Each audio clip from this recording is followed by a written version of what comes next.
stories tonight. Richard Perman signs with Atomic, Jeremy Pancras is out for the season with a knee injury, and the Frost Run jump is taking shape. Hello and welcome to the Downdays News. I'm your host, Sean Barmer. And up first tonight, a quick recap of the free skiing scene. Starting out with the Freeride World Tour in Mont Blanc, Courmayeur, in the land of pizza, pasta and cheating football clubs, where the fondue fiend out of Switzerland, Richard Amaker, has come out on top in front of the sheep-shagging supercharger from NZ, Sam Smoothie, and fellow Swiss gold smuggler Sami Antimatten in third. There was no girls' stop in Italy, and we will see a return of the full lineup in Rolldal in Norway from the 25th of February. After the Winter X Games in Aspen, the AFP standings have had a bit of a shake-up. Gus Kenworthy is sitting pretty in first place, with Jossie Wells, the only non-American in the top 5, moving into second, with Josh Christensen in third and Torrenieta Wallace in fourth, and Big Air gold medalist Bobby Brown moving into the 5th spot. Devon Logan is in the top spot for the ladies, ahead of Canadian Dara Howe, Rose Battersby from NZ in third, and the two Yankees, Kerry Herman and Maddie Bowman, rounding out 4th and 5th. And now for the massive injury list that skiing has picked up. Sammy Carlson has a partial tear in his knee, but will be back in 2 months. Eva Patscheider has broken her heel at the Jew Tour in Killington, where Frenchie Jeremy Pancras has fully torn his cruciate ligament and damaged the meniscus. Jen Hudak has had an ACL reconstruction, a posterior lateral corner reconstruction, meniscus repair, and an articular cartilage paste graft. Justin Dorey dislocated his shoulder at the X Games with this heavy crash, and Kiwi Neil Williman has kneed himself in the eye, ending up with this shiner. And now onto sponsorship news. Lolo Favre has signed with Full Tilt Boots. Richard Perman has signed with Atomic Skis. The Fisher team are about to head to Monashee Powder Cats in Canada. Legs of Steel have been up in Courmayeur, getting after some of that power after a short stopover in Canada. Flat White Films, producers of the Nitwit series, have put together a great video showcasing early skiing in Finland for the award-winning Salomon Freeski TV.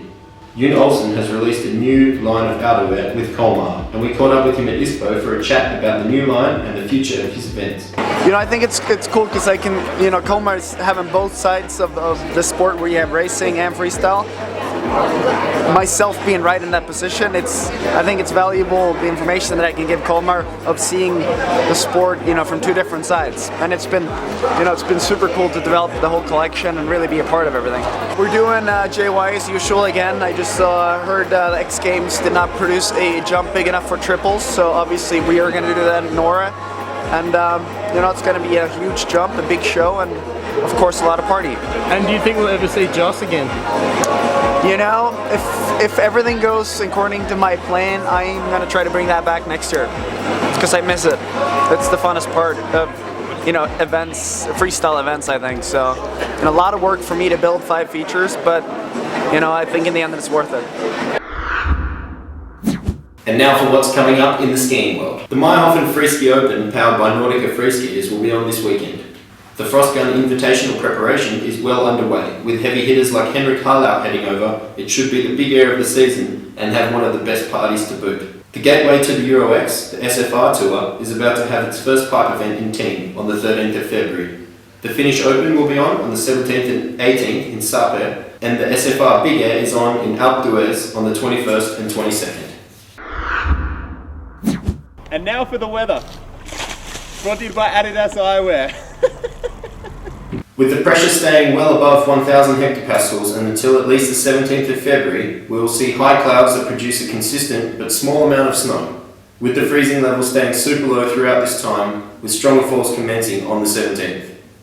In Scandinavia, snowfall will be intermittent, with the northern areas getting the first snow before it heads south towards Rolldal for a touch-up of fresh before the next Freeride World Tour stop.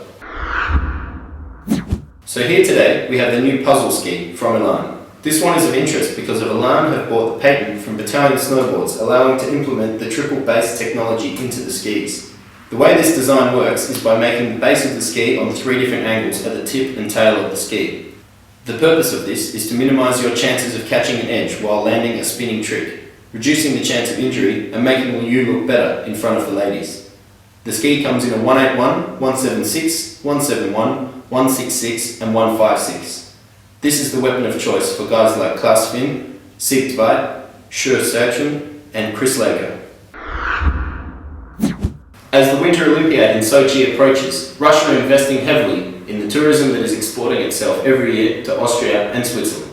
They are looking to invest a staggering 10 to 12 billion euros in the Northern Caucasus Mountains, where Mount Elbrus sits, at a mind-bending 5,642 metres. With a plan for a total of 5 ski areas, with targets for the year in 2020 set at 90,000 beds and 150,000 visitors daily. The international airport has been upgraded, as well as Austrian company Doppelmayr stepping in to build the cableway, as they currently construct the world's longest cable car in Sochi at a staggering 5.6 kilometres. So, if you haven't had a vodka at over 5,000 metres, you haven't lived yet. So I'll see you all in Russia in 8 years for a life-changing hangover.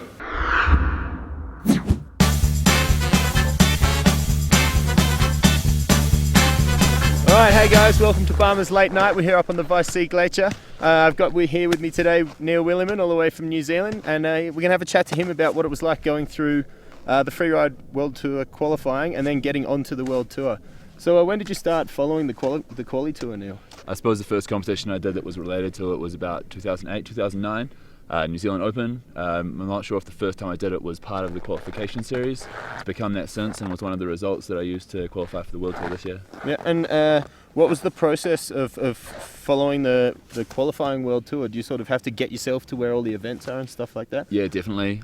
It's quite an interesting struggle because you're going to all these amazing places and doing these amazing things. A lot of people kind of almost look at it as a holiday, and the other side of it is that you're trying to make a career as a professional athlete, and it's all self-funded and self-travelled, and spend a lot of time sleeping on couches and scrounging food, and I suppose the aim of the game is to get to the World Tour, and I'm really stoked to have.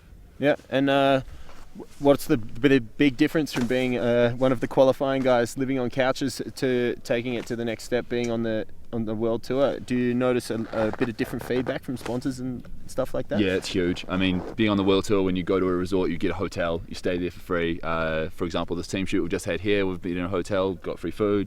On the World Tour, you get put up, so that's a big part of the season for me. It's much better than sleeping on the couches. Also, your sponsors love it when you're on the World Tour. It makes it a lot to them and makes much more likely they'll be able to give you more things. Yeah, I mean, obviously the cool side of it is you do get all of these perks, but the level obviously steps up a fair bit. What was that like, making the transition, and maybe like the first time you really stepped into that open scene with all of the big guns? Yeah, it's interesting, like you say, to go from being one of the top guys in the qualifying series to one of the newbies on the Freeride World Tour, and so those big names that you've seen in movies and things. So it's really good for you and your skiing to push yourself, but also I think you've got to remember not to push yourself to the point of doing things you can't do. I crashed at the first competition and I don't want to do that again because I want to stay on the World Tour. So like you say, it is a big step up against these big guns, and it's a lot about learning and pushing yourself to a new level, but safely and not in a way that you're just going to crash and burn. Right on. All right, cool. Now, thanks for coming down. Thanks, buddy. Thanks for watching Barmer's Late Night. We'll see you again in 2 weeks. You. See you.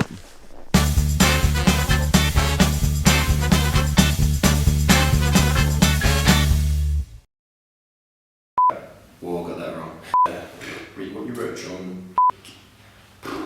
And making look. Cool, gonna cut it.